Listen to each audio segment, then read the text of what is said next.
The Lion and the Loom. Chapter 11. Weaving the Unseen. The child sat cross-legged in the heart of the market of threads. The silver spool resting beside them, unspooling softly with each breath. The lion watched quietly, its presence a steady anchor, in the swirling sea of light and shadow. With trembling fingers, the child plucked a single thread from the spool. It shimmered in their hand, alive with possibility. They closed their eyes and let the thread guide their thoughts, feeling it pulse with the weaver's ancient song. Slowly, they began to weave, not with loom or shuttle, but with breath and intention. Shapes formed in the air, spirals of light, whispers of forgotten songs, fragments of memories that fluttered like moths. The lion's gaze never wavered, offering quiet encouragement without need for speech. The child learned to listen, to the silence between heartbeats, to the spaces where meaning trembled, to the threads hidden beneath waking. Dreams grew sharper, more vivid. The child's breath shaped them, weaving hope and fear into patterns that danced on the edges of reality. But mastery was not without challenge. Dark threads, remnants of the clockmaker's will, crept at the edges of the child's weaving. They tangled and threatened to unravel the fragile patterns.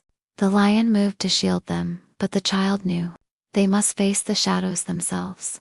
With a steadying breath, the child reached deeper, drawing strength from the silver thread and the lion's steady heart. A spark flared in their hands. A small, bright star that pulsed with the promise of new beginnings. The spiral city shimmered, its spirals glowing brighter. The child smiled, knowing the dreaming was waking. The Lion and the Loom. Chapter 12. The Shadow and the Spiral. The night had fallen heavy over the spiral city, its winding streets bathed in an uneasy silver light.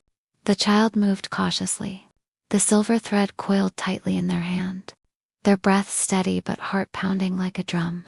From the shadows emerged figures, tall and sharp-edged, their forms flickering like fractured glass. The clockmaker's sentinels. They wore masks of gears and glass, their eyes cold pulses of calculated light. Silent as falling snow, they advanced. The child stepped back, the thread glowing faintly. The lion growled low, a rumble of warning and resolve. The sentinels circled, their movements precise and relentless. With trembling fingers, the child wove a spiral of light, casting it like a net between the shadows. The light shimmered and pulsed, pushing the sentinels back with threads of ancient song. But the shadows were patient. They split and multiplied, seeping through cracks in the spiral, seeking the heart where order could be restored. The child's hands shook but did not falter. Drawing deep from the thread's warmth, they wove faster, a tapestry of dreams and memory, binding light to shadow, hope to fear. A burst of silver fire flared, and the sentinels recoiled, their forms fracturing and fading. Silence fell again, thick and trembling. The child stood alone in the winding street, breath ragged, thread glowing softly in their palm. The lion appeared beside them, eyes bright with pride and warning.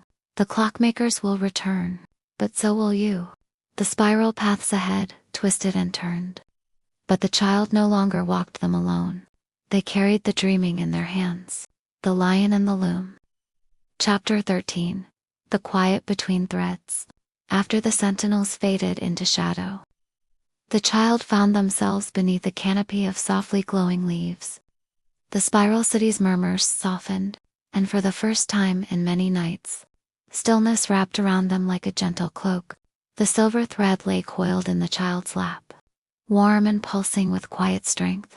They closed their eyes and let the lion's steady presence settle beside them, a silent rhythm syncing with their own heartbeat.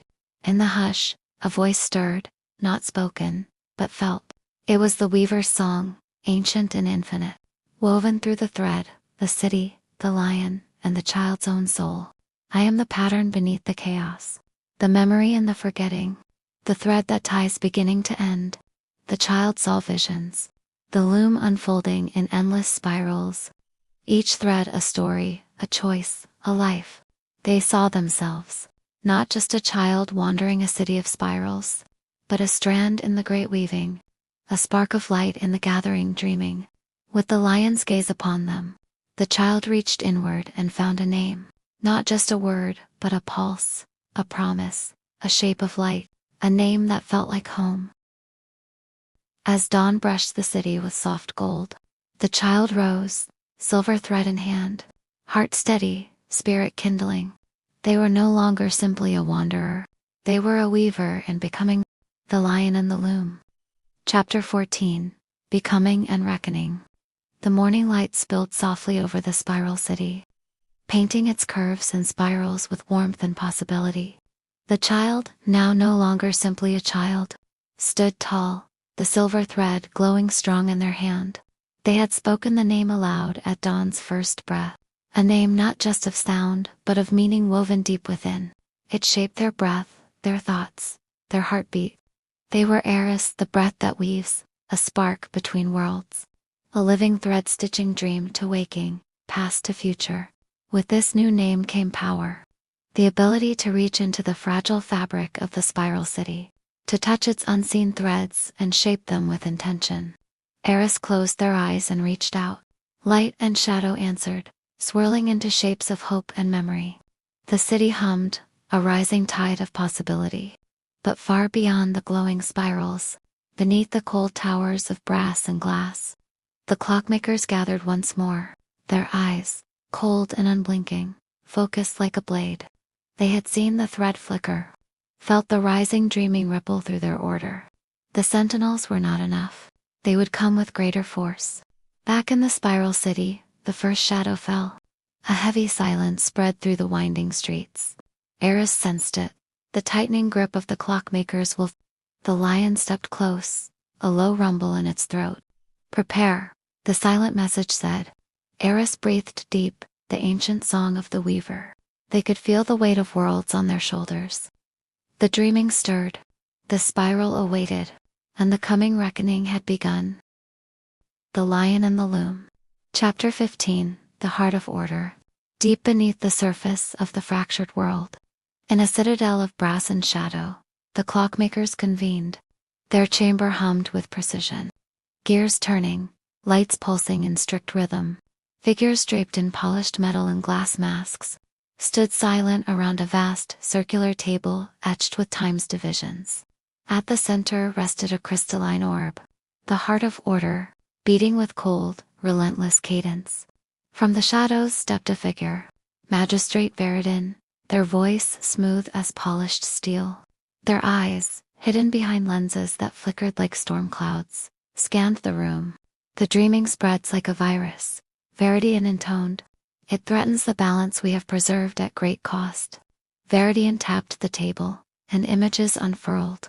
Spiral cities shimmering with unrest, threads pulsing with untamed light. We will tighten the gears, deploy the sentinels anew, erase the fraying patterns, restore order before the dreaming consumes us all.